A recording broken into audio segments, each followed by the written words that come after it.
একসঙ্গে একই মজমায় আসা সত্ত্বেও তলবের ব্যবধানের কারণে আল্লাহর পক্ষ থেকেও তারপর মেহেরবানির হওয়ার মধ্যে ব্যবধান হয়। একজনের তলব বেশি, তার উপর যেই পরিমাণ আল্লাহর মেহেরবানি হয়, একজনের তলব কম, তার উপর ওই পরিমাণ হয় না।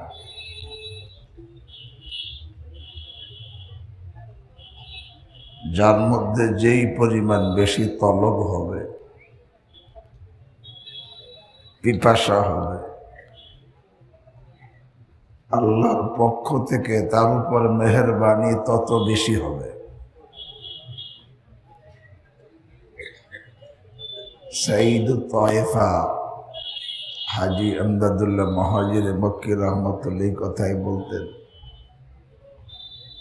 पियासा चाहे जैसे आबे सर्द को, तेरी प्यास इससे भी बढ़कर मुझको हो। हाय अल्लाह, পিপাসিত ব্যক্তি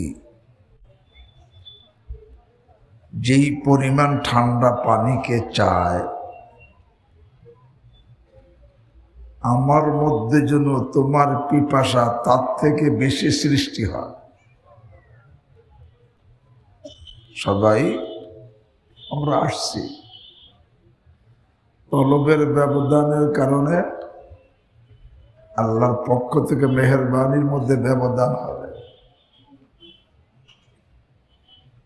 এই জন্য তলব বেশির থেকে বেশি ভিতরে পয়দা করা। এই জন্য আমার পীর মুর্শিদ আরেফ বিল্লাহ শাহ হাকিম মোহাম্মদ আখতার नव्वरल्लाहु मरकदा बोलतें, तलब तालिब को मतलूब तक पहुंचा देता है। पिपासा जार मध्य पिपासित व्यक्ति के जार पिपासा तार मध्य सृष्टि হইছে ওই পর্যন্ত তাকে পৌঁছিয়ে দিবে। সুতরাং যার মধ্যে আল্লাহকে পাওয়ার পিপাসা সৃষ্টি হয়েছে, যদি তলব সাদেক হয়, এই পিপাসা এক সময় তাকে আল্লাহ পর্যন্ত পৌঁছিয়ে দিবে। তো তলবে সাদেক হওয়া দরকার।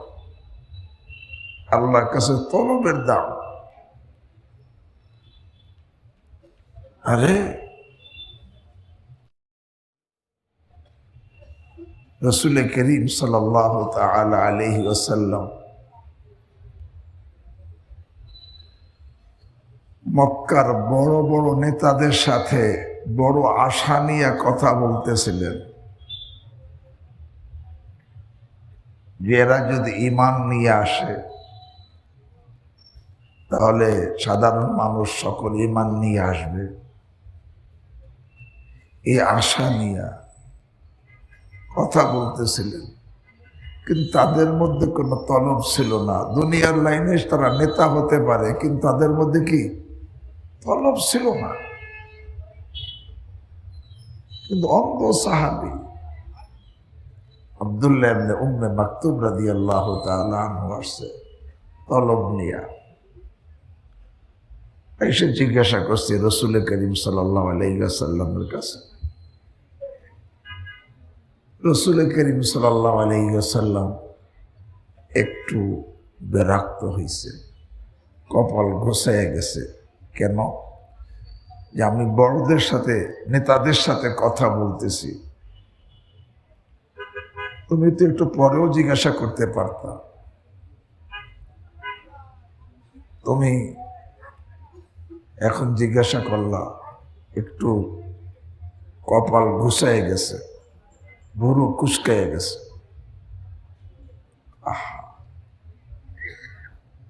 আল্লাহ রাব্বুল আলামিন এই আব্দুল্লাহ ইবনে উম্মে মাকতুম অন্ধ সাহাবী, কিন্তু ভিতরে তলব পিপাসা, তার পক্ষে আয়াত নাযিল করছে, কারণ তার মধ্যে তলব আছে। আবাসা ওয়া তাওয়াল্লা আন জাআহুল আ'মা। এই জন্য ভাই আমরা এখানে আসি, তলব বেশির থেকে বেশি সৃষ্টি করার চেষ্টা করি, কারণ তলব তালেব को मतलब तक पहुंचा देता है। পিপাসা সৃষ্টি না হয়, আল্লাহ বড় বেনিয়াজ, বড় বেনিয়াজ। আমার মধ্যে চাহিদা নাই, পিপাসা নাই, আল্লাহ ঘাড় ধইরা চাপাইয়া দিবেন এমন না। আনুলজিমুকুমুহা ওয়া আনতুম লাহা কারিহুন। এই যখন যতটুক সময় নিয়ে আসবো, তলব নিয়ে আসবো। কার কতটুক তলব দেখবেন কে? আল্লাহ দেখবেন। আহা, যার ভিতরে তলব থাকে তাকে যতই শাসনও করা হয়, সে দরজা ছাড়ে না।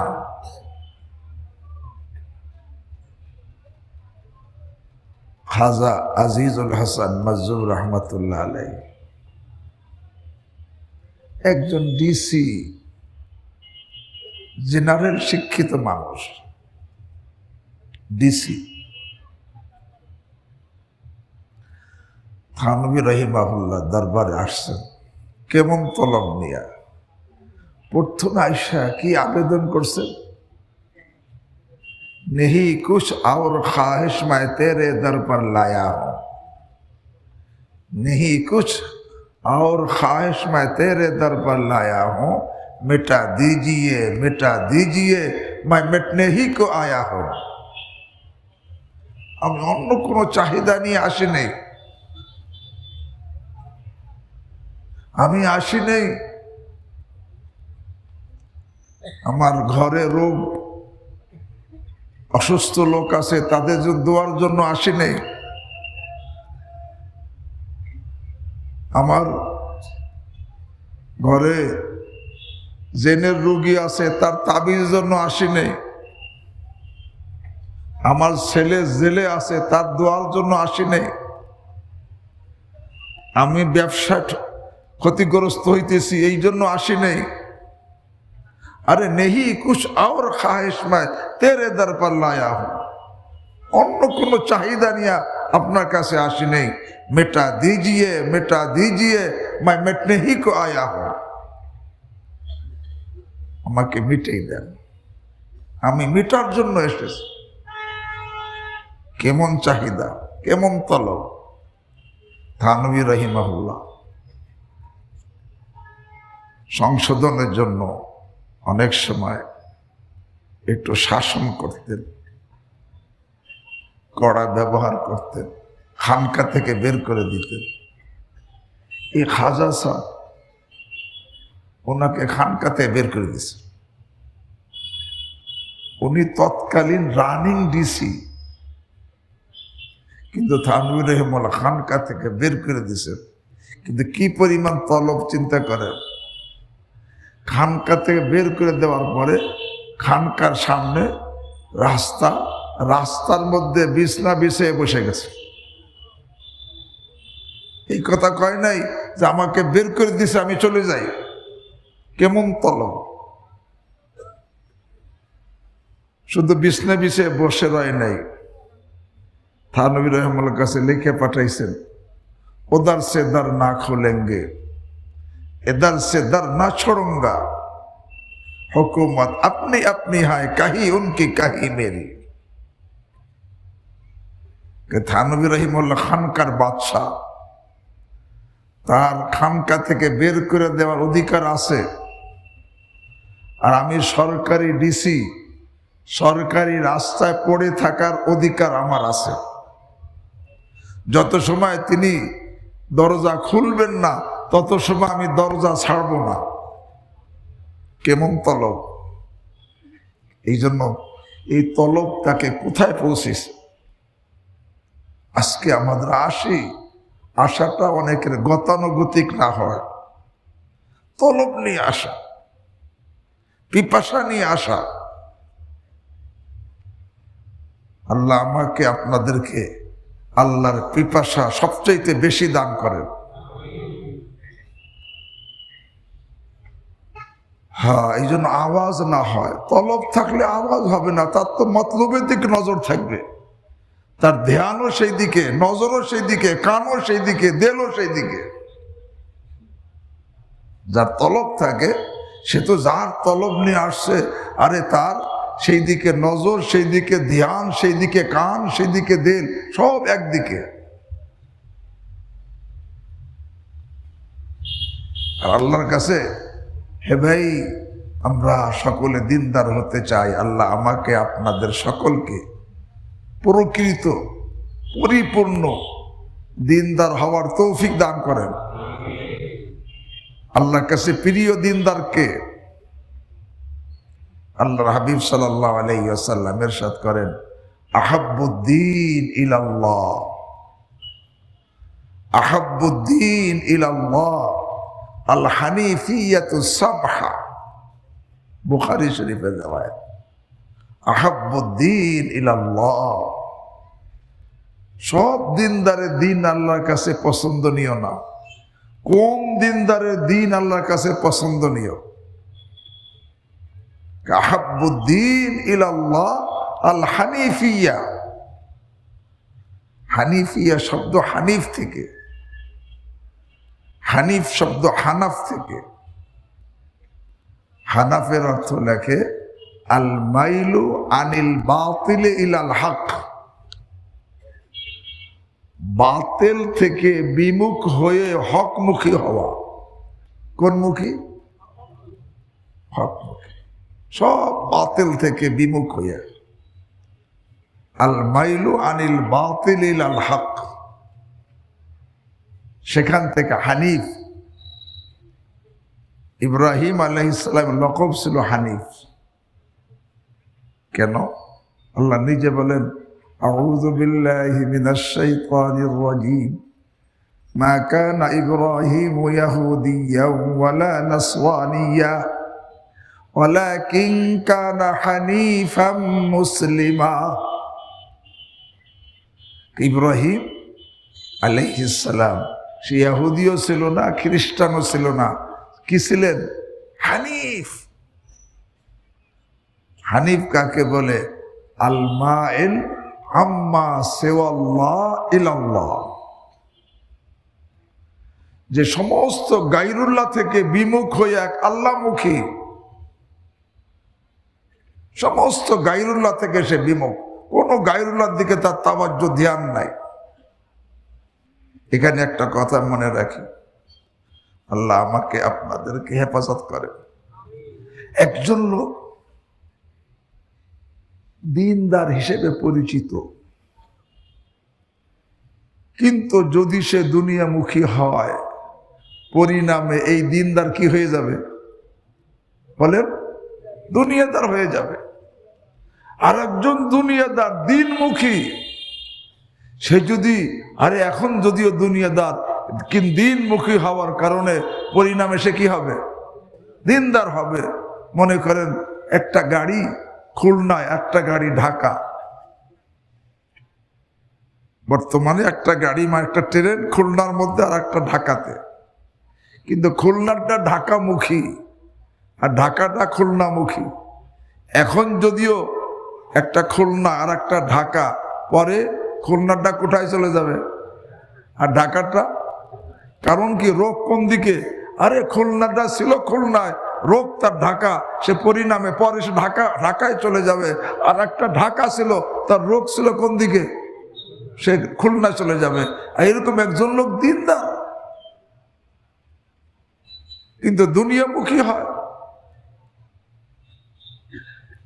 আরে দুনিয়াদার হয়ে যায়। আর দিনমুখী হয়, সে দিনদার হয়ে যায়। আল্লাহ মাফ করে। এমনকি কোন ইমানদার যদি আল্লাহ হেফাজত করেন, আল্লাহ আমাকে আপনাদের সকলকে হেফাজত করেন, আরে কুফুরমুখী হয়,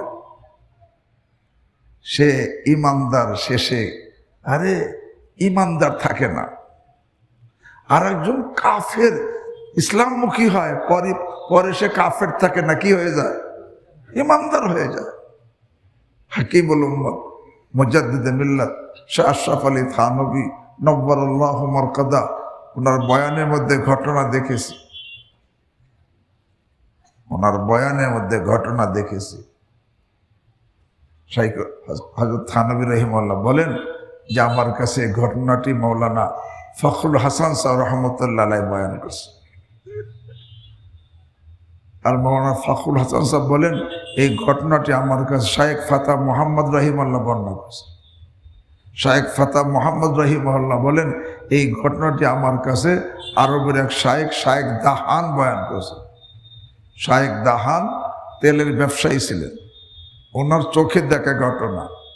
বলে আরবে একজন আলেম ছিল, মশহুর, প্রসিদ্ধ। এ ভাই, প্রসিদ্ধ হওয়া এক জিনিস, মকবুল হওয়া আর এক জিনিস। আল্লাহ আমাকে আপনাদের সকলকে মকবুল বানান।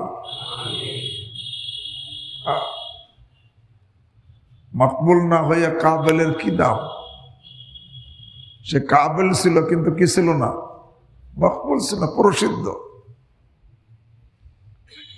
কারিও ছিল, কোরআন তেলাওয়াত করত, নামাজও পড়তো, তাহাজ্জুদও পড়তো। তার ইন্তেকাল হয়ে গেছে। আল্লাহ আমাকে আপনাদেরকে হেফাজত করে। ইন্তেকাল হয়ে গেছে, মক্কা মুকাররমার কবরস্থানে দাফন করা হয়েছে। দাফনের তার ইন্তেকালের 2-1 দিন পরে তার মহল্লার আর এক লোকের ইন্তেকাল হয়েছে। তখন তাকেও তার কবরের পাশে দাফন করতে গিয়ে কবর খোঁচা হয়েছে। কবর খুঁজতে গিয়া ওই আলেমের কবর খুলে গেছে, লাশ বের হয়ে গেছে। লাশ বের হয়ে দেখা যাচ্ছে ওখানে আলেমের লাশ নাই, একটা ইউরোপিয়ান মেয়ের লাশ রাখা।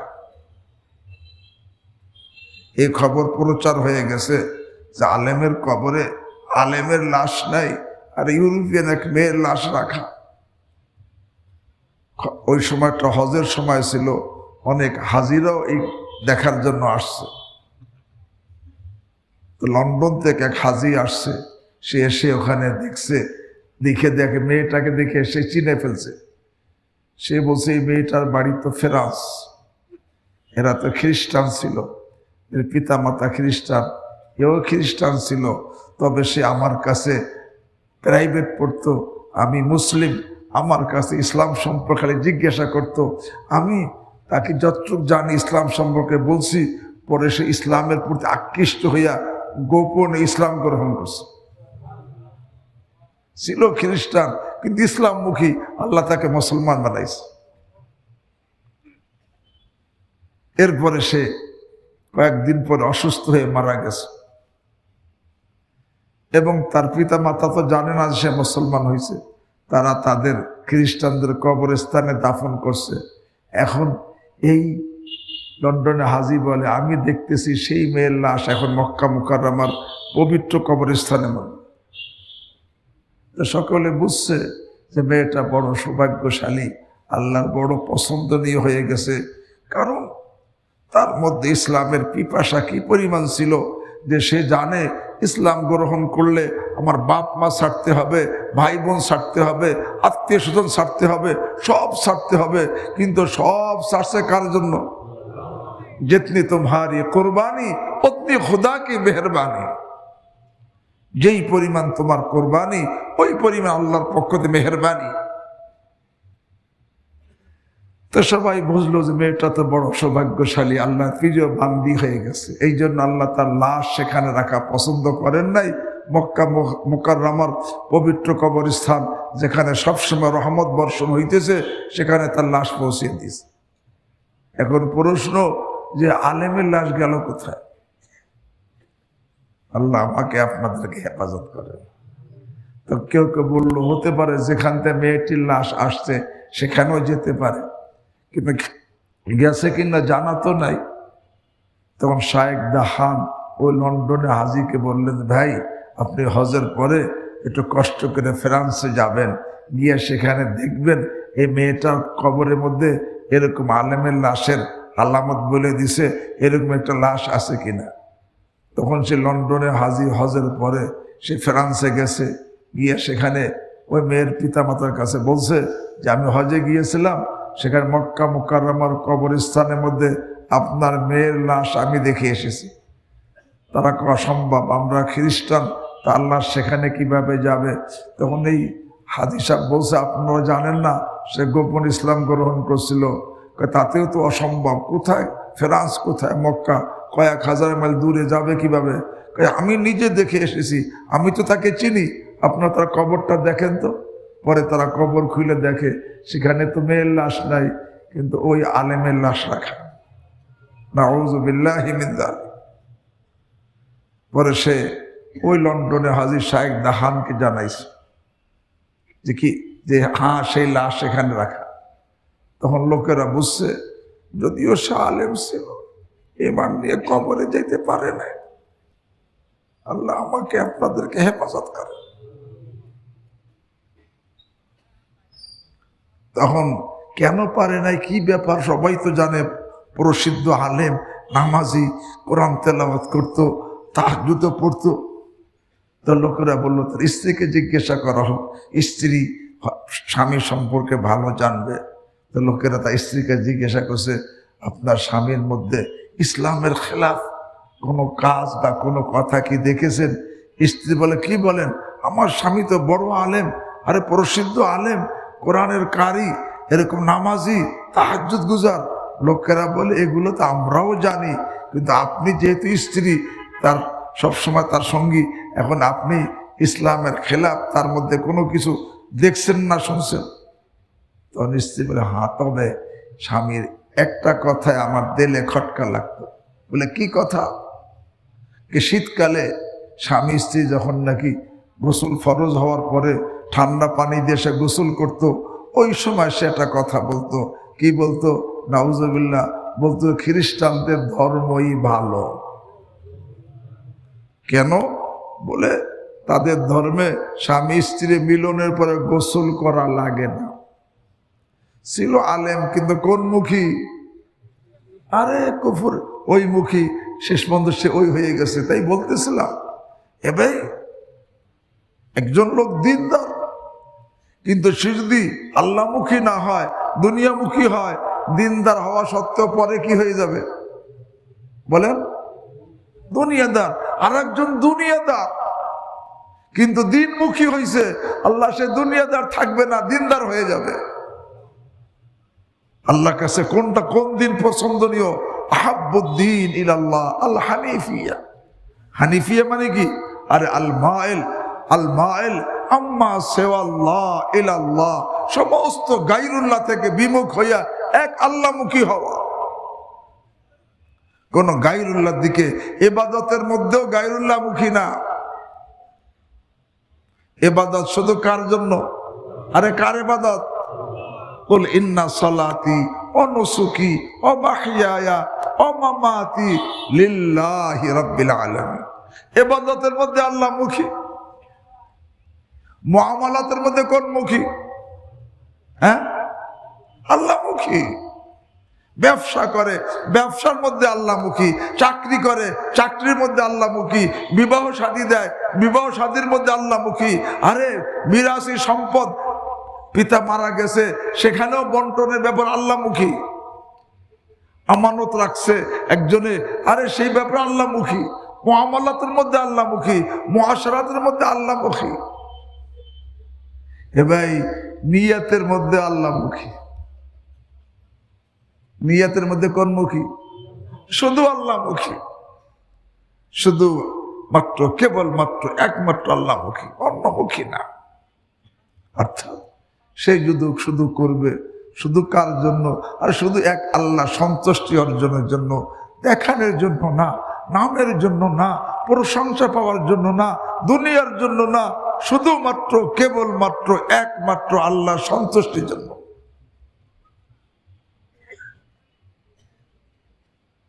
ভাই, যে শুধুমাত্র একমাত্র কেবলমাত্র যে আল্লাহর জন্য করে, এটাকে ইখলাস, একে এই লোকটা মুখলেস। এটাকে ইখলাস বলা হয়। আর দেখানোর জন্য করছে, নামের জন্য করছে, প্রশংসার জন্য করছে, দুনিয়ার জন্য করছে, একে কি বলা হয়? রিয়া বলা হয়। কি এ ভাই, রিয়া সাথে যে নিয়াতের মধ্যে যা রিয়া, সে কি আল্লাহমুখী? আল্লাহমুখী না, সে গায়রুল্লাহমুখী। দেখানোর নিয়াত কাদের দেখাবে? মানুষকে। মানুষ কি নাউজুবিল্লাহ আল্লাহ না গায়রুল্লাহ? হ্যাঁ, আরে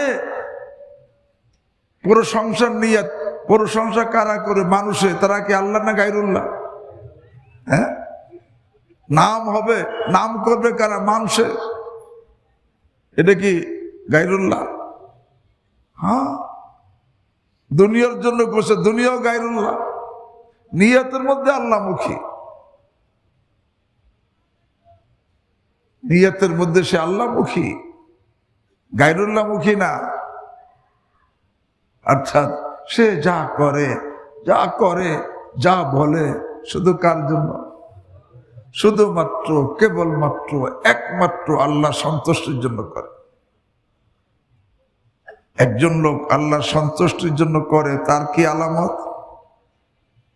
তিনটা আলামত বলি, আলামত দিয়ে পর থেকে নিজেকে মাপ যাচাই করবো, আমার অবস্থা কি। একটা আলামত আল্লাহর জন্য যে করে, তার একটা আলামত আল মুখলেস, আল্লাযী ইয়ামালু লিল্লাহ ওয়া লা ইউহিব্বু আন ইয়াহমাদাহু আন-নাসু আলাইহি। যার মধ্যে ইখলাস, সে আমল করে শুধু কার জন্য? এবং আমলের পরে দিলের মধ্যে লোকদের থেকে প্রশংসা পাওয়ার চাহিদা থাকবে না। প্রশংসা পাওয়ার চাহিদা, আমি বয়ান করছি, দিলের মধ্যে লোকদের থেকে প্রশংসা পাওয়ার চাহিদা থাকবে না। আমি দান করছি, দিলের মধ্যে লোকদের থেকে লোকেরা আমাকে দানবীর বলুক, এই চাহিদা থাকবে না। লোকেরা বলবে ভিন্ন কথা, আমার চাহিদা থাকবে না। আমি হজ করছি, লোকেরা আমাকে হাজী সাহেব বলুক, এই চাহিদা থাকবে না। আমি উমরা করছি, আরে লোকেরা আমাকে উমরা করছি বলুক, এই চাহিদা থাকবে না। আমি মসজিদ বানাইছি, আর লোকেরা বলুক যে উনি মসজিদের ফাউন্ডার, মসজিদ উনি বানাইছে, এই চাহিদা থাকবে না। যে আল্লাহর জন্য করে, সে লোকদের থেকে, আরে এই যেই আমল সে করে আল্লাহর জন্য, ওই আমলের পরে লোকেরা তার প্রশংসা করুক, এই চাহিদা তার দিলে কি ভাই? চাহিদা থাকা তো দূরের কথা। আল্লাহ ওয়ালারা প্রশংসা থেকে কিভাবে ভাগতেন? সাইয়্যিদুত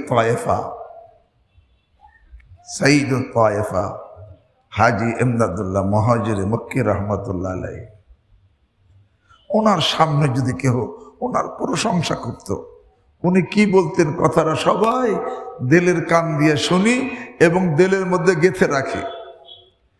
কেহ ওনার সামনে ওনার প্রশংসা করছে, তখন উনি কি বলতেন প্রশংসাকারীকে? কে তোমার মধ্যে একটু দয়া নাই? তোমার মধ্যে একটু দয়া নাই যে তুমি তোমার দুর্বল ভাইকে শরীর উল্টা দিক দিয়ে জবা করে দিলা? কি বলছেন? প্রশংসাকারী কি বলছেন? যে তোমার মধ্যে একটু দয়া নাই, তুমি তোমার দুর্বল ভাইকে শরীর উল্টা দিক দিয়ে জবা করছো। আরে ধারের দিক দিয়ে জবা করলে জলদি জানটা বের হয়, উল্টা দিক জবা করলে সহজে বের হয়। মানে তুমি আরে প্রশংসা কইরা আমার মধ্যে এখন উজুব চলে আসে, এই উজব তো আমাকে জাহান্নামে নিয়ে যাবে। ওনারা কি প্রশংসা চাইছে? না প্রশংসাকারীকে কি বলছে? যে তোমার মধ্যে একটু দয়া নাই,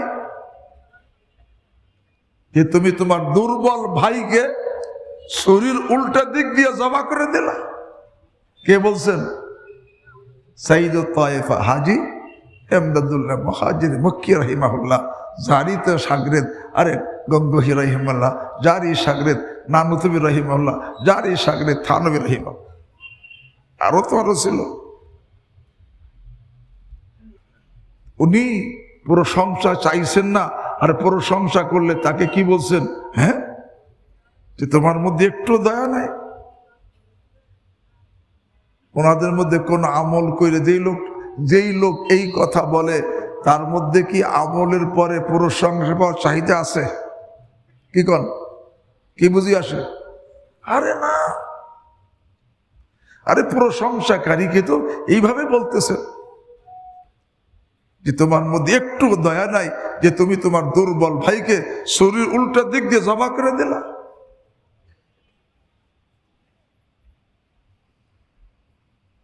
আর গঙ্গোই রাহিমাহুল্লাহ, ওনার সামনে যদি ওনার কেউ প্রশংসা করত, প্রশংসা চায় না সেটা বোঝার জন্য বলতেছি, উনি একটু ধুলা উঠিয়া তার মুখে মারতো, বললেন যে আমি হাদিস বা তোমার আমল করলাম, তুমি আমার সামনে প্রশংসা করছো, এই জন্য আমি ধুলে মারলাম। উনি কি প্রশংসা চাইছেন? এবার ইখলাসওয়ালা সে আমল করবে সব, কিন্তু এই আমল উপর লোকে তার প্রশংসা করুক এই চাহিদা তার দিলে কি থাকবে না। যদি এই চাহিদা থাকে, সে আল্লাহমুখী না, সে নিয়তের মধ্যে কি না আল্লাহমুখী না। যে আল্লাহমুখী, আরে সে তার তো লোকের থেকে প্রশংসা পাওয়ার চাহিদা তার দিলে কি থাকবে না। আরে কাসেম নানতুই রহমতুল্লাহ নাই, আরে কাউকে প্রশংসা করার সুযোগই দিতেন না। বুখারীর মধ্যে এক রেওয়ায়েত বলে দিই, ভাই বয়ান তো মুফতি আহিয়া করছে, আমরা শুনছি, আমি কিছু কথা বলতেছি।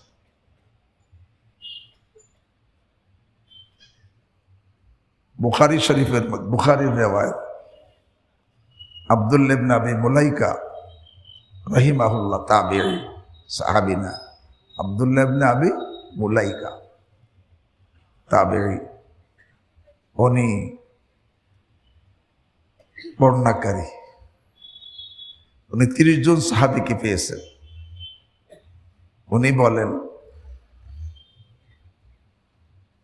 ইস্তাযানা ইবনু আব্বাস, ইস্তাযানা ইবনু আব্বাস রাদিয়াল্লাহু তাআলা আনহুমা কুবাইলা মাউতিহা আলা আয়েশা ওয়া হিয়া মাগলুবা। আব্দুল্লাহ ইবনে আব্বাস রাদিয়াল্লাহু তাআলা আনহুমা আম্মাজি আয়েশা রাদিয়াল্লাহু তাআলা আনহার ইন্তেকালের সামান্য পূর্বে, কুবাইল অল্প আগে আসার জন্য অনুমতি চাইছেন মার সঙ্গে সাক্ষাতের জন্য। এমতো অবস্থায় ওয়াহিয়া মাগলুবা, বেহুশের মতো অবস্থা, পুরা হুশ নাই। অনুমতি চাইছে, গোলাম গিয়ে বলছে যে ইবনে আব্বাস রাদিয়াল্লাহু তাআলা আনহুমা আপনার সঙ্গে, উনি তো বিরিদ্ধা মুমূর্ষু অবস্থায়, আসার জন্য অনুমতি চাইছে। উনি বলেন, আরে কি বলতেছেন? ইন্নী আখশা আই ইউথনি আলাইয়া, আরে আমার ভয় হইতেছে ইবনে আব্বাস আইসা আমার প্রশংসা করবে, এই জন্য অনুমতি দিও না। কি বলতেছেন? ইন্নী আখশা আই ইউথনি আলাইয়া, আরে আমার ভয় হইতেছে যে ইবনে আব্বাস আইসা আমার কি করবে। বলেন, প্রশংসা চাইছে না প্রশংসা ভয় পাইতেছে? আহা, কারণ মুখলেস, সে তো আরে তার মধ্যে ভয় থাকে, না জানি আমার আমল নষ্ট হয়ে যায় কিনা, কেমন ভয় থাকে। আহা, হযরত শাইখুল হাদিস জাকির রহমতুল্লাহ লেখছেন, দেখছি এক আল্লাহওয়ালা কাঁদতেছে, দোয়া করতেছে আর কাঁদতেছে, কান্নার মধ্যে পানি বের হইতেছে। হঠাৎ দেখা যাচ্ছে পানির জায়গায় রক্ত বের হইতেছে। পরে দোয়ার পরে জিজ্ঞাসা করছে খাদেম, হযরত আপনার যে কান্নার সাথে রক্ত, চোখ দিয়ে রক্ত বের হইল। দেখো, প্রথমে যখন তোমার মধ্যে কাঁদতেছিলাম, হঠাৎ ভিতরে ভয় সৃষ্টি হয়েছে, না জানি আমার কান্নার মধ্যে রিয়া হয়ে যায় কিনা, তাহলে এই কান্নাই তো আমাকে জাহান্নামে নিয়ে যাবে। তখন এত ভয় সৃষ্টি হয়েছে যে ভয়ের চোটে চোখ দিয়ে রক্ত বের হয়ে গেছে। আহা, আম্মাজি আয়েশা রাদিয়াল্লাহু তাআলা আনহার কাছে ইবনে আব্বাস রাদিয়াল্লাহু তাআলা আনহুমা আসার অনুমতি চাইছে। আরে মুমূর্ষু অবস্থায়, আরে বেহুশের মতো অবস্থা, মৃত্যুর অল্প আগে। উনি কি বলছেন? ইন্নী আখশা আইয়ুসনি আলাইয়া, আরে আমি আমার ভয় হয় সে আয়েশা আমার কি করবে? প্রশংসা করবে। প্রশংসা চাওয়া তো দূরের কথা, প্রশংসা করবেই ভয় হয়, এই জন্য কি অনুমতি দিও না। ফাকিলা, তখন আম্মা আয়েশাকে বলা হলো ইবনু আম্মি রাসূলিল্লাহ ওয়া মিন উজুহিল মুসলিমিন, ইবনে আব্বাসকে, আর রাসূল করিম সাল্লাল্লাহু আলাইহি ওয়াসাল্লামের চাচাতো ভাই, ওয়া মিন উজুহিল মুসলিমিন, এবং মুসলমানদের নেতাদের একজন, বড়দের একজন, সে আসছে, আপনি তাকে অনুমতি দিবেন না? তখন ইদানুল্লাহ, ঠিক আছে দাও। তাকে ভয় পাইছে, এর দ্বারা কি বুঝে আসে না ওনারা প্রশংসা চাইছেন না, প্রশংসা বাঁচার চেষ্টা করতেন। এবার যে ইখলাসওয়ালা সে প্রশংসা চায় না, বাকি তার প্রশংসা বেশি হয় এটা ভিন্ন কথা, সে চাবে না। সে তো করবে কার জন্য? আল্লাহ বলে বান্দা তুই শুধু আমার জন্য কর, আমি তোর জন্য করব। ওই জন্য তোর চিন্তা তোর না, তোর দিলের মধ্যে শুধু আমি একা থাকব, আমি শরীক পছন্দ করি না। আনা আগনাস শোরাকা, আল্লাহ কি বলে? আনা আগনাস শোরাকা, আমি সমস্ত শরীক থেকে বেনে আস। এখন ইবনে আম্মাজি আয়েশা রাদিয়াল্লাহু তাআলা আনহা যখন বললেন যে ঠিক আছে ইযানুল্লাহ, অনুমতি দাও, ফাদাখালা, তখন ইবনে আব্বাস রাদিয়াল্লাহু তাআলা আনহু আসছেন। অকাল আয়েশা বলছেন কাইফা তাজিদিনাকি, আম্মাজি আয়েশাকে জিজ্ঞাসা করছে কাইফা তাজিদিনাকি, আপনি আপনাকে কেমন পাইতেছেন, কি অবস্থা? আম্মাজি আয়েশা তখন কি জবাব দিয়েছেন শোনেন, বিখাইরিন ইনিত্তাকাইতু, বিখাইরিন, আমি ভালো, তবে একটা শর্তের সাথে, যদি আমি প্রকৃত মুত্তাকি হয়ে থাকি তাহলে ভালো। বিখাইরিন ইনিত্তাকাইতু। তখন ইবনে আব্বাস রাদিয়াল্লাহু তাআলা বলেন আনতি ইনশাআল্লাহ বিখাইর, আপনি ইনশাআল্লাহ ভালোর সাথেই থাকবেন। কেন? জাওজাত রাসূলিল্লাহ সাল্লাল্লাহু আলাইহি ওয়াসাল্লাম, আপনি রাসূলুল্লাহ সাল্লাল্লাহু আলাইহি ওয়াসাল্লামের স্ত্রী। ওয়ালাম ইয়ানকাহ বিকরান গায়রাকি, আপনি ছাড়া অন্য কোন কুমারীকে আল্লাহর হাবিব সাল্লাল্লাহু আলাইহি ওয়াসাল্লাম কি করেন না বিবাহ, আপনি একাই কুমারী। অনাজালা উযরুকি মিনাস সামা, আপনার পবিত্রতা আসমান থেকে নাজিল হয়েছে। মুনাফিকরা অপবাদ লাগাইছে, তখন ওনার পবিত্রতার ব্যাপারে 10টি আয়াত নাজিল হয়েছে।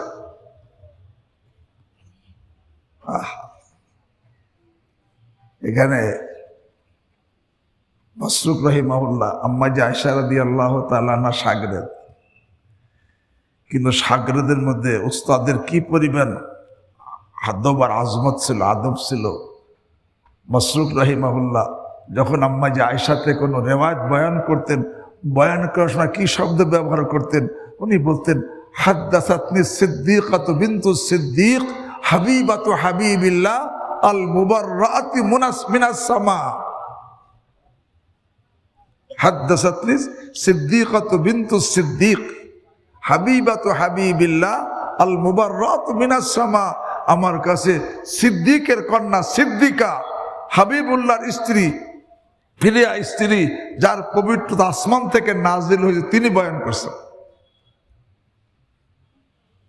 ইবনে আব্বাস রাদিয়াল্লাহু তাআলা আনহু এই কথাই বলছেন যে যে জাওজু, হ্যাঁ, যে আপনি জাওজাতু রাসূলিল্লাহ, আপনি আল্লাহর হাবিবের স্ত্রী, ওয়ালাম ইয়ানকা বিকরান গায়রাকি, আপনি ছাড়া অন্য কোনো কুমারীকে বিবাহ করেন নাই, ওয়ানাজালা উযরুকি মিনাস সামা, আপনার পবিত্র আসমান থেকে নাজিল হইছে।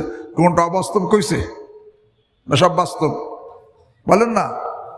কিন্তু বাস্তব হইলেও কি হবে, তার মধ্যে প্রশংসা আছে না নাই? এরপরে ইবনে আব্বাস রাদিয়াল্লাহু তাআলা বের হয়ে গেছে, ফাদাখালা ইবনু জুবাইর খিলাফাহু, তারপরে আব্দুল্লাহ জুবাইর আম্মাজি আয়েশা রাদিয়াল্লাহু ভাগিনা ভিতরে প্রবেশ করছে। এখন আম্মাজি আয়েশা ইবনে ভাগিনার কাছে অভিযোগ করতেছে কে দাখালা ইবনু আব্বাস ওয়াসনা আলাইয়া, ইবনে আব্বাস আয়েশা আমার প্রশংসা করছে। কিসের অভিযোগ? আমরা অভিযোগ করি সে আমার প্রশংসা করে নাই, আর সে অভিযোগ করছে কিসের? হ্যাঁ, আমার প্রশংসা করছে। আল্লাহ আমাদেরকে বোঝার তৌফিক দান করে। এরপর বলছে ওয়ালাওয়াদিতু আন্নী কুনতু নাসিয়াম মানসিয়া, আর কতই না ভালো হতো যদি আমাকে সবাই ভুলে যাইত। তো বলতেছিলাম ইখলাসের একটা আলামত কি, যে ইখলাসের সাথে যে আমল করে, আমল করার পরে ওই আমলের উপরে প্রশংসা পাওয়ার চাহিদা তার দিলে কি থাকে না। ওর থেকে নিজের সাথে মিলেই আমার অবস্থা কি, আমি কি প্রশংসা চাই কি চাই না? ইখলাস হাসিল হয় না। ইখলাস তো আল মুখলিস আল্লাযী ইয়ামালু লিল্লাহ ওয়া লা ইউহিব্বু আন ইয়াহমাদাহু আন-নাস আলাইহি। দ্বিতীয় আলামত কি ইখলাস ওয়ালা? ইখলাস ওয়ালা আর একটা আলামত, আল মুখলিস আল্লাযী ইয়াকতুমু হাসানাতিহি কামা ইয়াকতুমু সাইয়্যাতিহি। ইখলাস ওয়ালা তার নেকির কাজগুলোকে সে গোপন করবে, যেমন গুনাহ হইলে গোপন করে, বিনা প্রয়োজনে প্রকাশ কি করবে না। এখানে একটা কথা আমি বারবার বলি, কি কথা? নেক আমল করে গল্প করার চাইতে না করতে পেরে আফসোস করা ভালো। নেক আমল করে কি বলেন, আমি এই করছি, আমি এই করছি, আমি এই করছি, গল্প করে না? নেক আমল করে গল্প করার চাইতে আমল করতে না পেরে জানে পারলাম না, এখন আফসোস করা এটা ভালো। কেন? গল্পের দ্বারা আমল নষ্ট হয়, আর আফসোসের দ্বারা তালাফি ক্ষতিপূরণ হয়ে যায়। আমাদের মধ্যে কি অবস্থা, আরে করতে পারি না কোনো আফসোস নাই, কিন্তু যেটুক করছি খালি গল্পই গল্প, তাই না? আল্লাহ আমাকেও বুঝার তৌফিক দান করে। হ্যাঁ, ইখলাসের দ্বিতীয় আলামত আল্লাহু আকবার, যে সে নেকির কাজ বিনা প্রয়োজনে প্রকাশ করবে না। সে নেকির কাজটাকে এইভাবে গোপন করার চেষ্টা করবে যে এইভাবে গোনাহ হয়ে গেলে গোনাকে সে গোপন করার চেষ্টা করে। 3 নম্বর আলামত ইখলাসের, ভাই মুখলিস যে হয় সে আমলের সময় সবার আগে, মানে কাজের জায়গায় সবার আগে, নামের জায়গায় সবার পিছনে। ইখলাস আলামত কি? কাজের জায়গায় সবার, নামের জায়গায়। আমাদের অবস্থা কি? কাজের জায়গায় পিছনে, নামের জায়গায় ইন্না লিল্লাহ। এর রিয়ার আলামত, ইখলাস আলামত। সে কাজের জায়গায়, আমলের জায়গায় আগে থাকবে, নামের জায়গায় কি পিছনে। এবার বলতেছিলাম যে আল্লাহর কাছে কোন দিন বেশি পছন্দনীয়? আল হানিফিয়া, আল্লাহমুখী। ইবাদতের মধ্যে আল্লাহমুখী, মুআমালাতের মধ্যে আল্লাহমুখী, মুআশারাতের মধ্যে আল্লাহমুখী, নিয়াতের মধ্যে কোন মুখী? আল্লাহমুখী। নিয়াতের মধ্যে শুধু কার জন্য করতেছে? শুধুমাত্র, কেবলমাত্র, একমাত্র আল্লাহর জন্য, নামের জন্য না। দেখানোর জন্য না, প্রশংসার জন্য না। আল্লাহ আমাকে আপনাদের সকলকে তৌফিক দান করেন।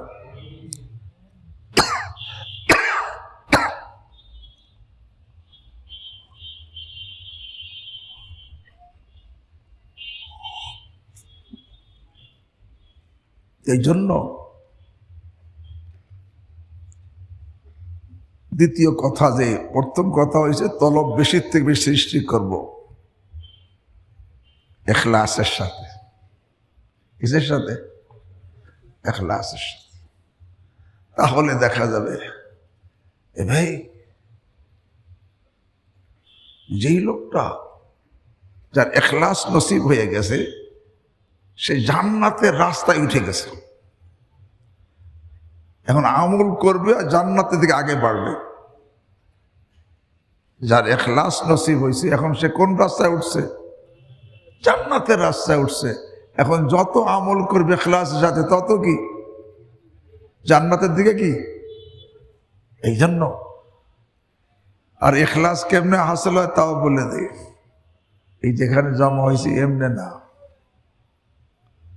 মুফতি ইয়াহিয়া সাহেবের কাছে আমরা আসছি, এমনি আসিনি। ইমামে রব্বানি রশিদ আহমদ গঙ্গোই রহিমাল্লাহ বলেন, इखलास सिर्फ हासिल होता है अल्लाह वालों की सोहबत से। इखलास सिर्फ हासिल होता है अल्लाह वालों की सोहबत से। যখন কেহ কোন আল্লাহওয়ালা সোহবতে এসে নিজেকে মিটাইতে থাকে, আল্লাহর রহমতের দরিয়ায় জোশ এসে যায়, তখন রব্বুল আলামিন নিজে মেহেরবানি করে এই লোকটার দিলের মধ্যে ইখলাসের মতি পয়দা করে দেন। তখন সে যা বলে যা করে শুধুমাত্র কেবলমাত্র কার জন্য, অন্যদিক তার ধ্যানই থাকে না। দেখানের নামের প্রশংসার আরে কোনো নিয়ে দুনিয়ার কোনো ধ্যান থাকে না, এক ধ্যান কোন দিকে? আল্লাহর দিকে। আল্লাহ আমাকে আপনাদেরকে তৌফিক দান করেন। ভাই এমনি তো কথা তলবের সাথে কথা, কয়টা তলবের ব্যাপারে কথা বলতে গিয়া কথা হয়েছে, খুতবাও হয় নাই, কোনো কিছু পড়া হয় নাই। সুন্নত মোতাবেক অল্পটা খুতবা পড়ে দুই এক কথা বলে কথা শেষ করি।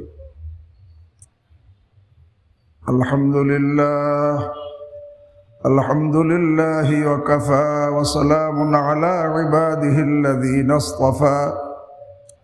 আম্মা বা'দ, فأعوذ بالله من الشيطان الرجيم.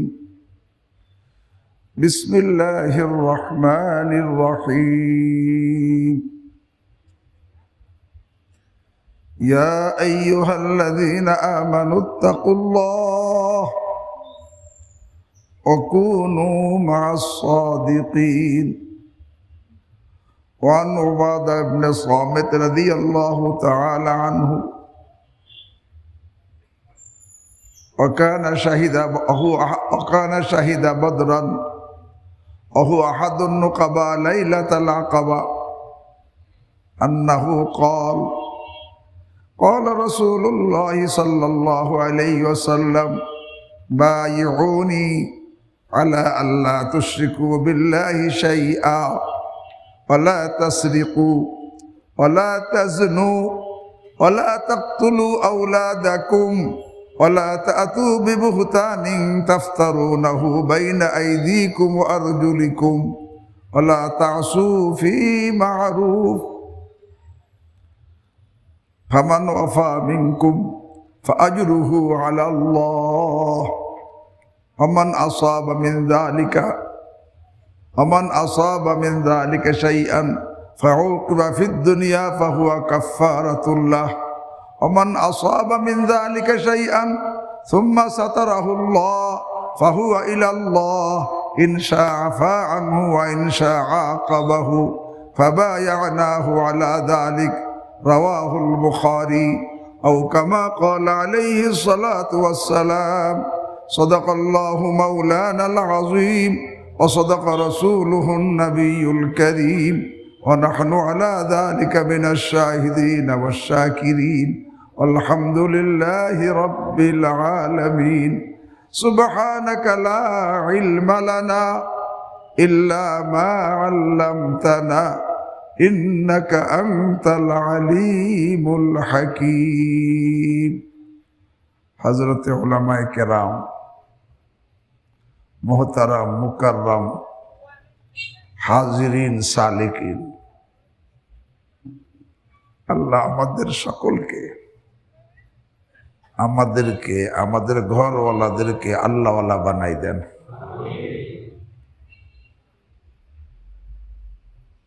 এখানে মুফতি ইয়াহিয়া সাহেব, আল্লাহ তার কাবেলিয়ত কবুলিয়ত আরো বাড়াই দেন।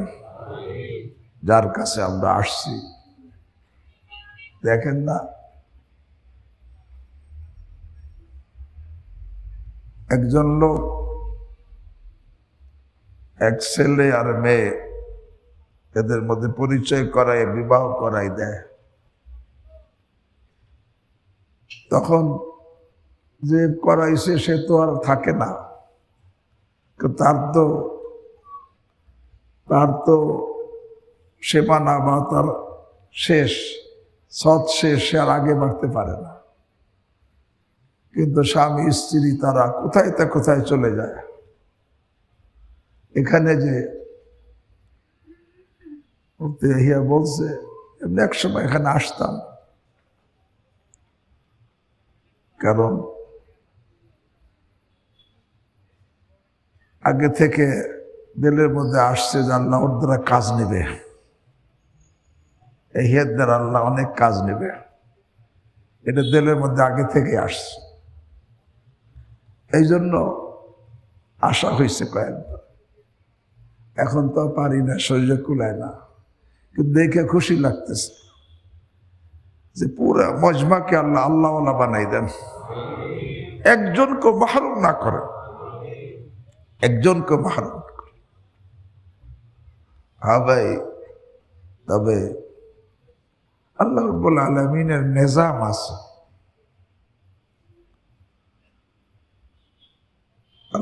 আল্লাহ রাব্বুল আলামিনের নিজাম আছে। এক আয়াত আল্লাহ রাব্বুল আলামিন বলেন,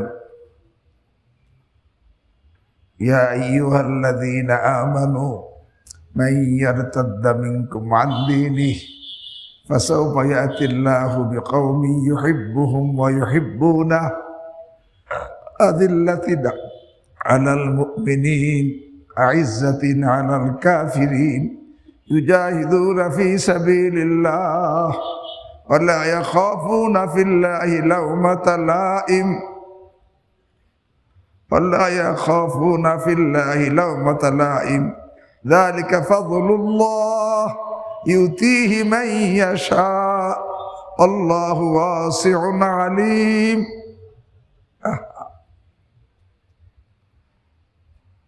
কেহ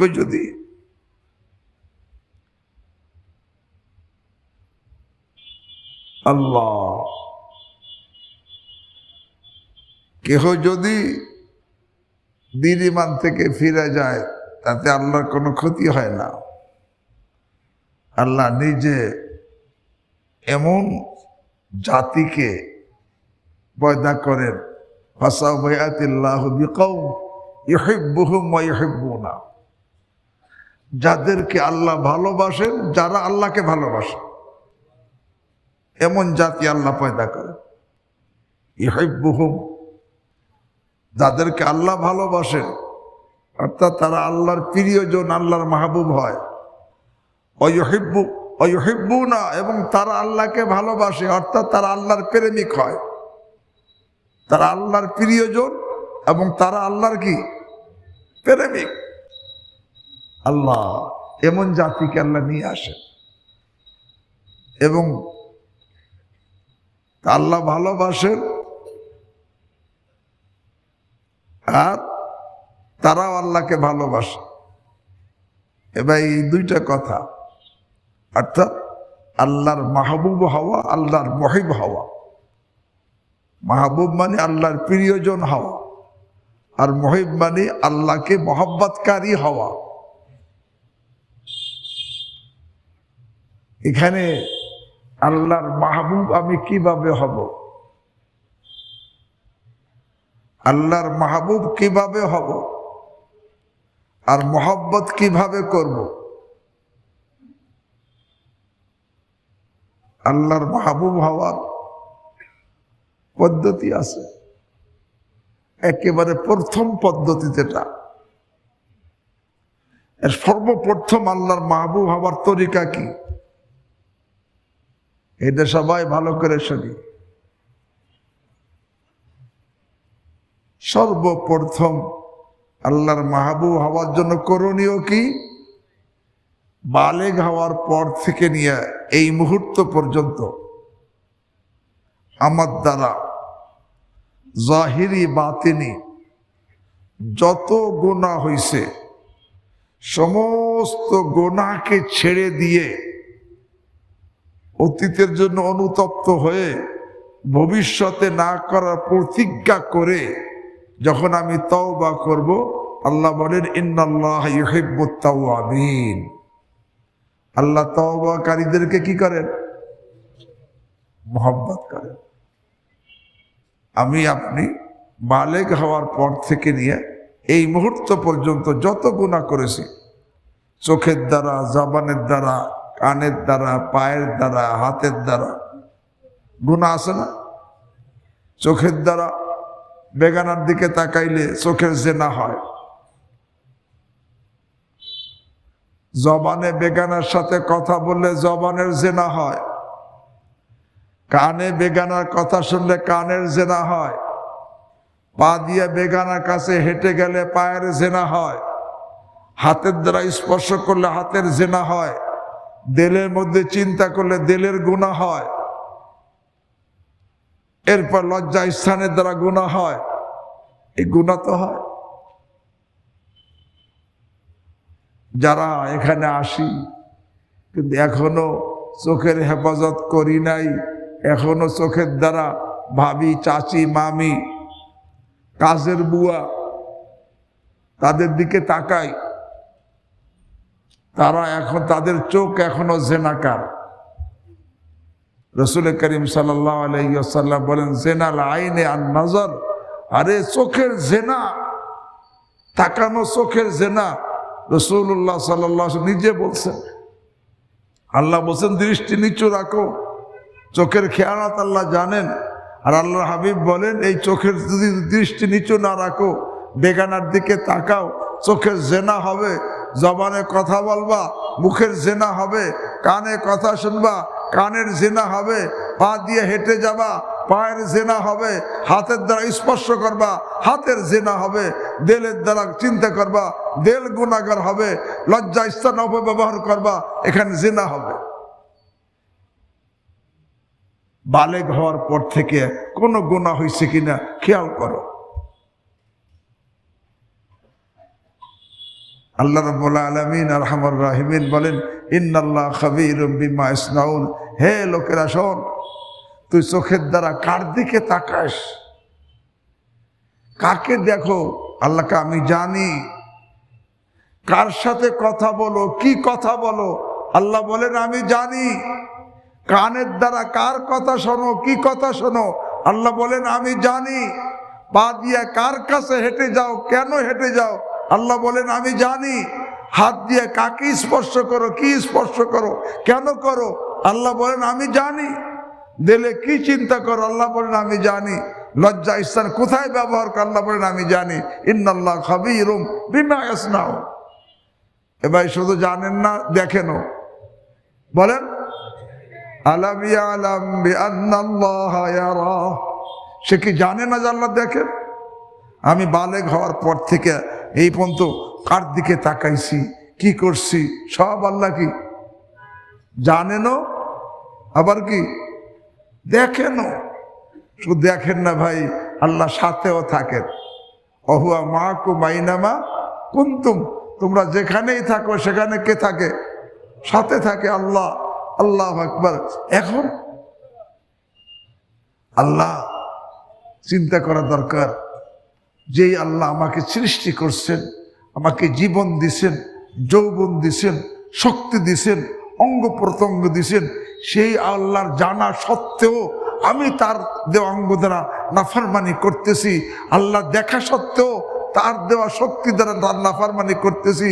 আরে আল্লাহ সাথে থাকা সত্ত্বেও আমি তার নাফরমানি করতেছি, আমি কত বড় নেমুখ হারাম। আহা, চিন্তা করা, চিন্তা করে অতীত বালেগ হওয়ার পর থেকে নিয়ে এই মুহূর্ত পর্যন্ত যত গুনাহ করেছি, জাহিরি গুনাহ হোক বাতিনি গুনাহ হোক, আল্লাহ আকবার, সমস্ত গুনাহ ছেড়ে দিয়ে খাঁটি তওবা করো। গুনাহ ছাড়লে তওবা হয়, গুনাহ চালু রাখলে কি হয় না? তওবা হয়। আল্লামা আলুসি সৈয়দ মাহমুদ বাগদাদি সাহেব তাফসীর রুহুল মানি লেখেন, তলাবুল মাগফিরাতি বিদুনি তারকিল মাসিয়াতি কাল ইস্তিহজাই বির রব। আরে গুনাহ বর্জন করা ছাড়া খালি মাফ চাই বললাম, উনি বলেন এটা তো আল্লাহর সাথে ঠাট্টা করা। গুনাহ বর্জন করা ছাড়া ক্ষমা চাওয়াকে আল্লামা আলুসি বলছেন আল্লাহর সাথে ঠাট্টা করার শামিল। এই জন্য তওবার জন্য আরে গুনাহ বালেগ হওয়ার পর থেকে নিয়ে এই মুহূর্ত পর্যন্ত যত গুনাহ হয়েছে এই গুনাহ থেকে তওবা করা। তওবা করলে আল্লাহ নিজে বলেন ইন্নাল্লাহ ইউহিব্বুত তাওয়াবিন। আরে তওবাকারী আল্লাহর মাহবুব হয়ে যায়। কি হয়ে যায়? আল্লাহর মাহবুব হইতে কে কে রাজি? আল্লাহ আমাকে আপনাদের সকলকে তৌফিক দান করেন। বালেগ হওয়ার পর থেকে নিয়ে এই মুহূর্ত পর্যন্ত জাহিরি বাতিনি যত গুনাহ হয়েছে এই গুনাহ থেকে খাঁটি তওবা করতে কে কে রাজি? আল্লাহ আমাদের সকলকে তৌফিক দান করেন। তওবা করলে আল্লাহ সে মাহবুব হয়ে যায়। আর তওবা না করলে কি ক্ষতি জানেন? একটা বিল্ডিং 10 তলা, কিন্তু ফাউন্ডেশন নাই, বিল্ডিং এর কি অবস্থা বলেন? এই বিল্ডিং কি পরিপূর্ণ না অসম্পূর্ণ? এই বিল্ডিং কি মজবুত না দুর্বল? এই বিল্ডিং আরে এই বিল্ডিং এর কি ঝুঁকিপূর্ণ না ঝুঁকি মুক্ত? এই বিল্ডিং এ এরকম ভাবে বসবাস করা আরামদায়ক না দুশ্চিন্তার কারণ? কেন বলেন? এবার একজন হজ করে, উমরা করে, যাকাত দেয়, দান খয়রাত করে, মসজিদ বানায়, মাদ্রাসা বানায়, সব কিছু করে, কিন্তু সে তওবা করে না। তার সমস্ত আমলের বিল্ডিং অসম্পূর্ণ, সমস্ত আমলের বিল্ডিং আরে দুর্বল, সমস্ত আমলের বিল্ডিং ঝুঁকিপূর্ণ, সমস্ত আমলের বিল্ডিং আরে মজাহীন। যেমন বিল্ডিং এর নিচে ফাউন্ডেশন না থাকলে বিল্ডিং অসম্পূর্ণ, আরে বিল্ডিং দুর্বল, বিল্ডিং ঝুঁকিপূর্ণ, বিল্ডিং এ বসবাস করা আরে মজাহীন। আরে ঠিক তওবা হলো সমস্ত আমলের জন্য কেমন? বিল্ডিং এর জন্য ফাউন্ডেশন যেমন, তওবা আগে। এই জন্য মনে রাখবেন, অনেক আমলকারী যারা নাকি সব আমল বরবাদ হইয়া বেঈমান হয়ে গেছে, আল্লাহ আমাকে আপনাদের হেফাজত করে, তারা ওই সমস্ত আমলকারী যারা আমল করছে তো পরে গুনাহর মধ্যে ছিল, গুনাহ থেকে কি করে নাই? তওবা করে নাই। তাদের এই অবস্থা হয়েছে যে একবার তওবা করে আল্লাহর মাহবুব হয়ে গেছে। মনে রাখবেন, আল্লাহ যাকে একবার মহব্বত করে আর কোনোদিন তাকে বিতাড়িত করে না। একবার যাকে আল্লাহ ভালোবাসেন আর কোনোদিন তাকে দরবার থেকে তাড়ান না। তো বোঝা গেল যত লোক বিতাড়িত হয়েছে, সব আমল বরবাদ হয়েছে, কেন? তারা কিন্তু কি করে নাই? গুনাহ ছিল, তওবা করে নাই, যার কারণে ওই সালে মুয়াজ্জিনের আরে সে সব করতো কিন্তু চোখের গুনাহ তওবা করে নাই, সব বরবাদ হয়ে গেছে। হাকিমুল উম্মত থানবী রাহিমাহুল্লাহ উনি বলছেন যে আমি কানপুর ছিলাম, সেখানে একজন বৃদ্ধ লোক, আমি হযরত থানবী রাহিমাহুল্লাহ শুরুতে কানপুর থাকতেন, ওখানে ওস্তাদ হিসেবে ছিলেন উনি। সে একজন বৃদ্ধ লোক, সে 5 ওয়াক্ত নামাজ পড়ে, তাহাজ্জুদ পড়ে, আমার পিতার বয়স, আমি তাকে পিতার মতো শ্রদ্ধা করতাম, সে আমাকে ছেলের মতো স্নেহ করত। কিন্তু এই তাহাজ্জুদ গুজার ব্যক্তি চোখের গুনাহ থেকে তওবা করতো না, বেগানা মেয়ের দিকে তাকায় থাকতো। হযরত থানবী রাহিমাহুল্লাহ বলেন, একদিন এই লোকটা একটা সামনে দিয়ে একটা খ্রিস্টান, একটা ইহুদি মেয়ে গেছে, আল্লাহ মাফ করে, আজকে এই বৃদ্ধ লোকটা ওই ইহুদি মেয়ের প্রতি আকৃষ্ট হয়ে গেছে। শুধু আকৃষ্ট হয় নাই, থানবী রাহিমাহুল্লাহ বলেন, এই বৃদ্ধ লোকটা আমাকে বলতেছে, শোনো, যেই মেয়েটাকে আমি ভালোবাসি সে যদি খ্রিস্টান হয় তাহলে আমি আজকে থেকে খ্রিস্টান। নাউযুবিল্লাহি মিন যালিক। সব ঈমান আসনা চলে গেছে। কেন? ওই গুনাহটা কি করে নাই? তওবা করে নাই। এই জন্য বলতেছিলাম যে হে ভাই, যদি তওবা না করি তাহলে কি হবে? একে তো আমার সব আমল দুর্বল, এমন দুর্বল যেই আমল আমাকে গুনাহ থেকে বাঁচাইতে পারতেছে না। এত দুর্বল, আমলের শক্তি নাই, সে আমাকে কেমনে গুনাহ থেকে বাঁচাবে, সে কেমনে জাহান্নাম থেকে বাঁচাবে। এই জন্য তওবা করলে আমল পরিপূর্ণ হয়, আমল মজবুত হয়, আমল ঝুঁকিমুক্ত হয়, আমল মজাদার হয়। তা আল্লাহর মাহবুব হওয়ার প্রথম তরিকা কি? হ্যাঁ, রাজি আছি? হ্যাঁ ভাই, আমি আল্লাহর কালাম সত্য, আল্লাহর কালাম সত্য। আল্লাহ ইন্নাল্লাহ ইউহিব্বুত তাওয়াবিন, নিশ্চয়ই আল্লাহ তওবাকারীদেরকে ভালোবাসেন। আমি এখনই তওবা করব, এখনই আল্লাহর মাহবুবদের খাতায় নাম উঠে যাবে। রাজি আছি? আল্লাহ আমাকে আপনাদের সকলকে তৌফিক দান করেন। আল্লাহর মাহবুব হওয়ার প্রথম তরিকা হলো তওবা। এই জন্য প্রত্যেকে চিন্তা করব, জাহিরে গুনাহ, বাতিনে গুনাহ, এবং বাতিনে গুনার মধ্যে রিয়া একটা গুনাহ, অহংকার একটা গুনাহ, হিংসা একটা গুনাহ, উজব একটা গুনাহ। আরে এই সব গুনাহ আল্লাহ কোরআনে বলছে, আযারু যাহিরাল ইসমি ওয়া বাতিনা, জাহিরি বাতিনি সব গুনাহ ছাড়ো। তো সব গুনাহতে তওবা করতে হবে। ঠিক এরকম ভাবে চোখের গুনাহ, জবানের গুনাহ, কানের গুনাহ, হাতের গুনাহ, পায়ের গুনাহ, লজ্জা স্থানের গুনাহ, সব গুনাহ থেকে তওবা করা। এবার তওবা করলে আল্লাহ মাহবুব বানাই নেবেন। আর একবার যাকে আল্লাহ মহব্বত করেন তাকে আর কোনোদিন দরবার থেকে ভাগান না। আমি যদি খাঁটি তওবাকারী হতে পারি, আল্লাহু আকবার।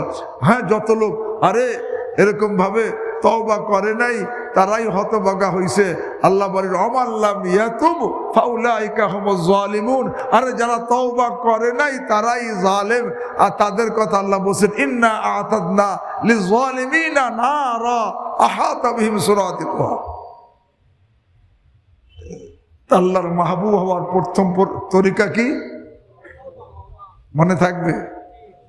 তওবা করতে হলে বর্তমানে গুনাহ বর্জন করতে হবে, অতীতের জন্য অনুতপ্ত হতে হবে, ভবিষ্যতে না করার কি প্রতিজ্ঞা করতে হবে।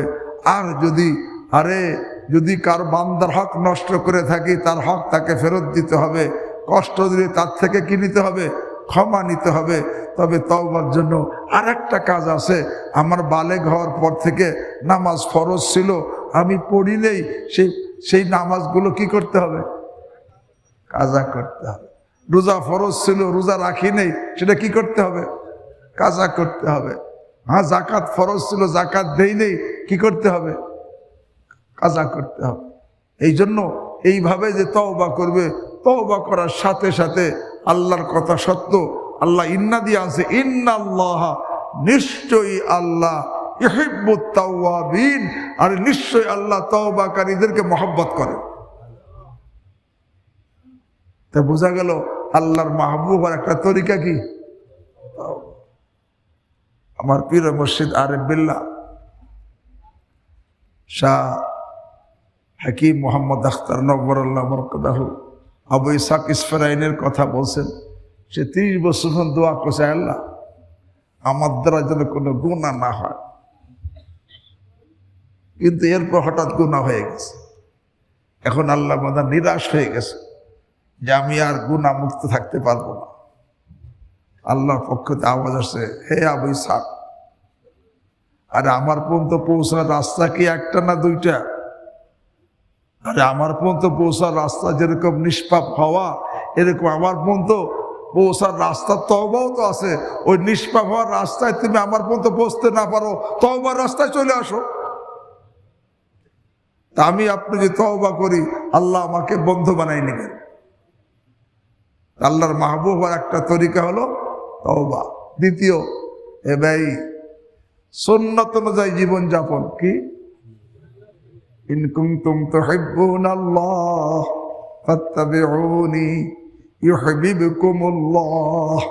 আরে সুন্নাত অনুযায়ী ঘুম থেকে উঠা থেকে নিয়ে আর ঘুমানো পর্যন্ত সব সুন্নাত। কোন সুন্নত যেন আমার থেকে না ছোটে। এই জন্য বাংলা ভাষায় অনেক কিতাব বই পাওয়া যায়, সুন্নতের বই। আরে মুফতি মনসুর সাহেব হুজুর উনিও একটা এরকম ভাবে একটা ছোট নবীজের সুন্নত নামে ছোট্ট একটা বই লিখছে। এই বই পড়লেও তো প্রায় অনেক সুন্নতের উপর আমার আমল হয়ে যাবে। আমি তো আল্লাহর মাহবুব হতে চাই। দ্বিতীয় পদ্ধতি কি? সুন্নতের আমল। কুল ইন কুনতুম তুহিব্বুনাল্লাহ ফাত্তাবিউনি ইউহিব্বুকুমুল্লাহ। চেষ্টা করব, আল্লাহ আমাদের সকলকে তৌফিক দান করেন। আর 3 নম্বর ভাই, ওয়ায়ুহিব্বুল মুত্তাকিন। আরে যারা মুত্তাকি হয় আল্লাহ তাদেরকে বন্ধু বানাই নেন। মুত্তাকিদেরকে আল্লাহ কি বানান? বন্ধু বানান। যে মুত্তাকি হয়, মুত্তাকি মানে কি? যেটা কি? আরে সর্ব অবস্থায় জাহিরে বাতিনে গুনাহ থেকে বেঁচে থাকে। অথবা বলা যায় মুত্তাকি আরে যে নাকি আল্লাহকে সর্ব অবস্থায় ভয় করে, তার আদেশগুলো পালনের মাধ্যমে, নিষেধগুলো বর্জনের মাধ্যমে, এইভাবে যে মুত্তাকি হয়, আল্লাহর প্রত্যেকটা আদেশ সে পালন করে, প্রত্যেকটা নিষেধ বর্জন করে। আল্লাহ এই লোকটা মুত্তাকি, এই লোকটাকে আল্লাহ কি বানান? ওয়ায়ুহিব্বুল মুত্তাকিন। আল্লাহ মুত্তাকিনদের কি করেন? ভালোবাসে। যে মুত্তাকি হয়ে যায় সে আল্লাহর মাহবুব হয়ে যায়। এই 3টা কথা বললাম, আরো আছে 3টা কথা বললাম। আল্লাহর মাহবুব হওয়ার তরিকা কয়টা? এ ভাই এরকম তওবা করা আমার এখতিয়ার আছে না নাই? তো বোঝা গেল আল্লাহর মাহবুব হওয়া আমার এখতিয়ারি। তওবা যখন আমার এখতিয়ারে আছে, তা আল্লাহর মাহবুব হওয়া, আল্লাহর বন্ধু হওয়া আমার কি এখতিয়ারের মধ্যে আছে। সুন্নাত অনুযায়ী চলা আমার এখতিয়ারি। এই যে আল্লাহর মাহবুব হওয়া এখতিয়ারি, তাকওয়ার উপরে চলা আমার এখতিয়ারি, আল্লাহর মাহবুব হওয়া এখতিয়ারি। ইউহিব্বুহুম ওয়া ইউহিব্বুনা। এবং তারা আল্লাহকে ভালোবাসে, আল্লাহকে মহব্বত করব। আল্লাহকে মহব্বত করব। আল্লাহর মহব্বত কিভাবে হাসিল করব? 1 নম্বর, তাফাক্কুর ফি নিআমিল্লাহ। আল্লাহর নেয়ামত নিয়ে চিন্তা করা। আল্লাহ আমাকে কি কি নেয়ামত দান করছেন, মাথার চুল থেকে নিয়ে পায়ের নখ পর্যন্ত এক একটা নেয়ামতের কথা চিন্তা করা, যে আল্লাহ আমাকে এত নেয়ামত দিচ্ছে। নেয়ামত যে দেয় তার সাথে মহব্বত হয়ে যায়। আমার হযরত রহমতুল্লাহ শুনেছেন, এক বুজুর্গ আরে তার হাতে দিয়ে চুমা দিতেন আর বলতেন, আরে আমার এই হাত আমাকে আমার মওলা দান করছেন, এই কথা বলে নিজের হাতে দিয়ে চুমা দিতেন। তাফাক্কুর ফি নিআমিল্লাহ। আল্লাহর নেয়ামত নিয়ে চিন্তা করা, যে আল্লাহ আমাকে কি কি নেয়ামত দেন। চুল একটা নেয়ামত, এই যে মাথা, এই যে সব কিছু, চুল, এই চোখ, কান, নাক, সব কিছু, চামড়া, দাঁত, এক একটা হিসাব করেন কত যে নেয়ামত। আল্লাহর নেয়ামত নিয়ে যখন কেউ চিন্তা করে, আমার মওলা আমাকে এত নেয়ামত দিয়েছেন, তখন এই নেয়ামতের চিন্তা করলে আল্লাহর সাথে কি পয়দা হয় বলেন? মহব্বত। 2 নম্বর, এ ভাই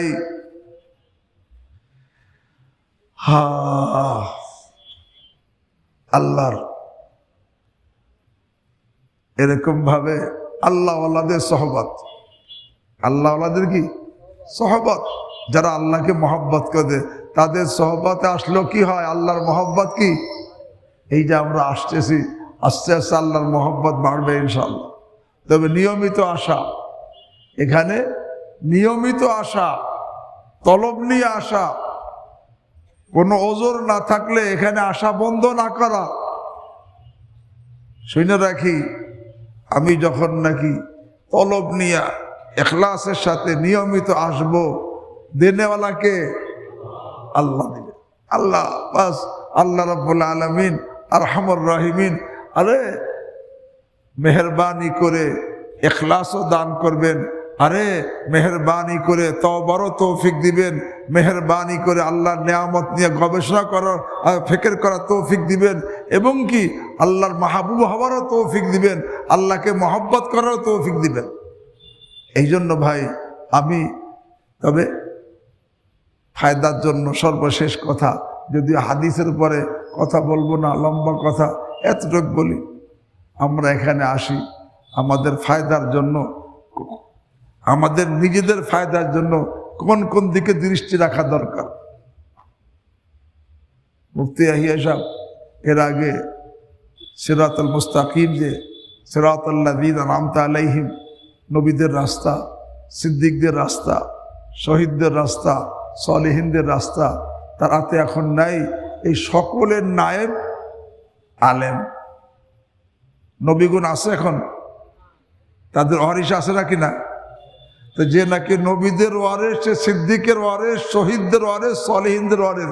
সুতরাং আমাদের সম্পর্ক কার সঙ্গে থাকবে? আরে আমার শায়েখের সাথে। কার সাথে? আমার শায়েখের সাথে। এই জন্য, কারণ আমার জন্য বলে আমি নবী দেখি নেই, ইনি নায়েবে নবী, সিদ্দিকের উনি নায়েবে সিদ্দিক, সব এখানে।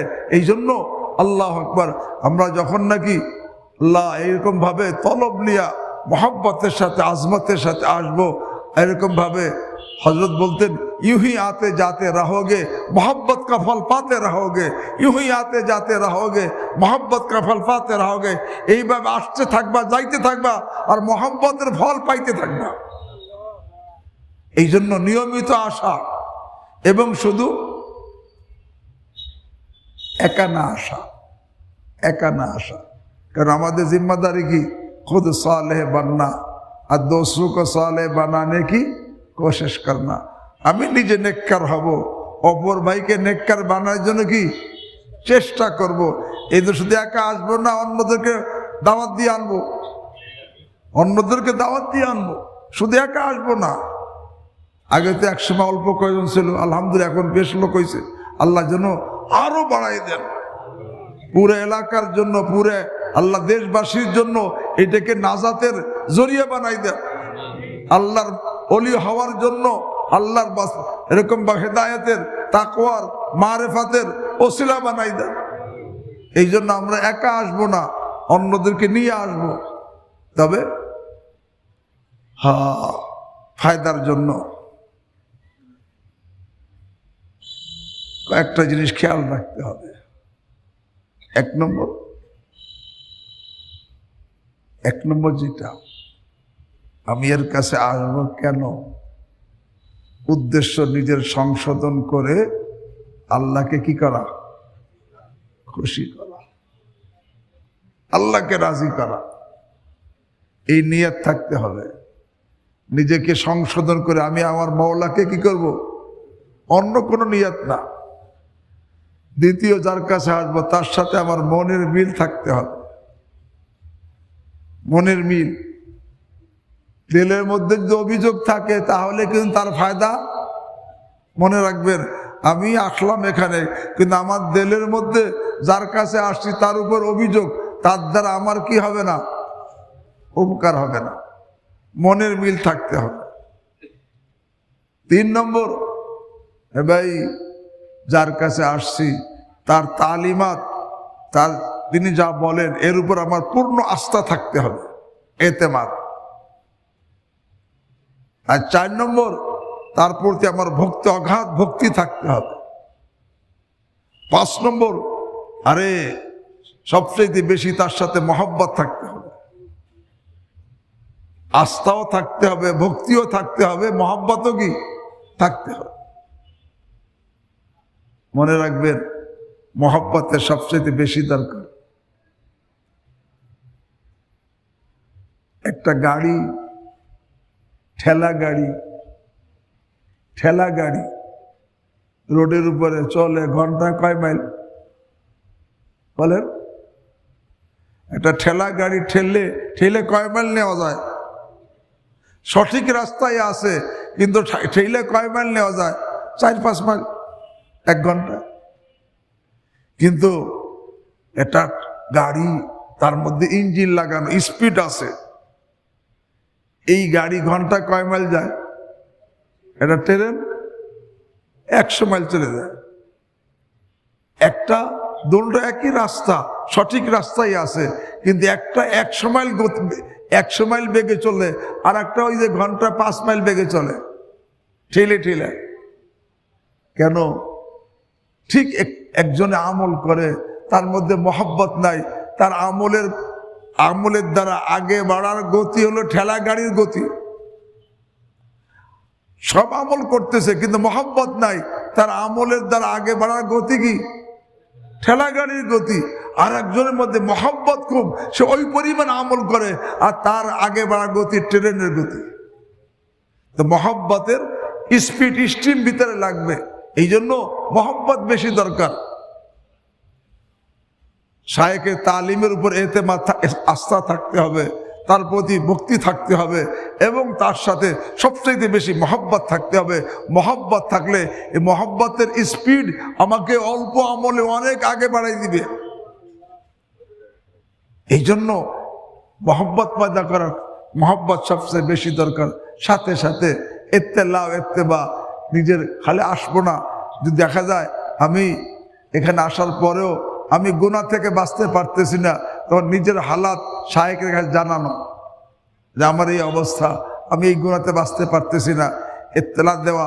এরপর সে যে পরামর্শ দেয় সেটা মানা, এইভাবে যে আসতে থাকবে।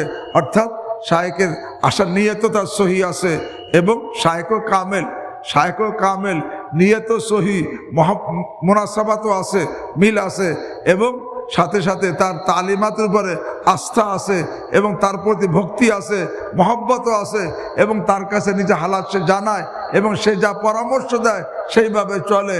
ইনশাআল্লাহ এই লোকটা একসময় আল্লাহ পর্যন্ত পৌঁছে যাবে।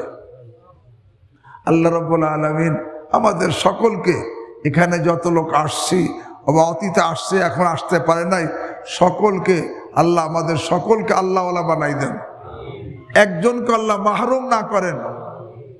আমার হযরত রহমতুল্লাহ অনেক সময় দোয়া করতেন, আল্লাহ আমাকে, আমার ঘরওয়ালাদেরকে, এবং যে আসতো আপনাকে, আপনার ঘরওয়ালাদেরকে আল্লাহওয়ালা বানাই দেন।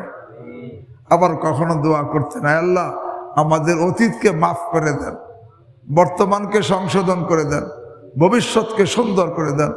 আল্লাহ এখন থেকে আমরা যেইভাবে আসতেছি, সামনে নিয়মিত আসব, অনিয়ম হব না, কোনো ওজর না থাকলে এখানে মাসিক মজলিস কখনো কি করব না, বাদ দিব না ইনশাআল্লাহ।